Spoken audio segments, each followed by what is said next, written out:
and of usable, the kinds of skills we're supposed to learn in school changing? Please, Carrie. I'm going to jump on that one. Something that's been batted around but hasn't been talked about a lot here is something called information and media literacy. And when I talk about creating media with students, helping them to dissect media that they're absorbing all of the time, it helps them be not only more critical about their world, but think about becoming content creators. You talk about your grandchild and the lightning fast thumbs. Most students, by the time they reach my class in 4th grade, already have an email address, have already created some sort of content, already collaborating in some sort of social network online somewhere. The generation that is here, and has been here for quite some time, I think we're just now identifying it, is a whole generation of digital natives.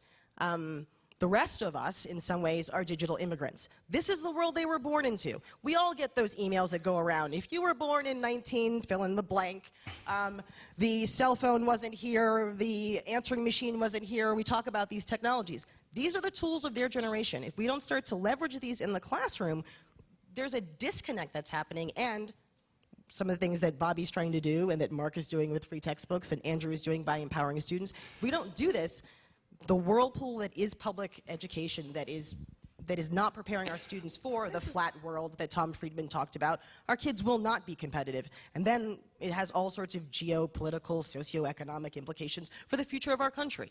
It is this important that we do this. Can I be so bold as to say, what are they missing, and do we have to worry about that, the things that they're not learning? This is a bigger, I mean, while it's very nice to know that we're, going to teach kids media literacy, we're going to teach them X, Y, or Z, this is a bigger question than that. The question is we've got to look at education in a completely different light, or it's not going to change. So the fact that they're now bringing an iPod into the classroom or telephone, unless we look at the structure of education and the people that decide what our kids are going to learn and how they're going to learn it and where they're going to learn it, we're not going to change education. And open sourcing has changed the way we think about developing code.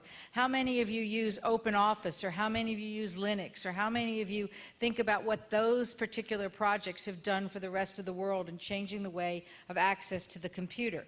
If we think of those benefits of open source and we apply that to education, then creating literacy and creating universal access and the kind of things that Mark's doing and the kind of things that David's teaching his graduate students, we're going to look out of the box here, and that's a dangerous idea, because when I meet with Marjorie Scardina's group at Pearson, or I meet with the Holt people, or I meet with Reed Elsevier, and I tell them that I want them to give me their content from the old books that are sitting on the bookshelves so that I can use that as to germinate open source textbooks, their first reaction is to say, "You want what?"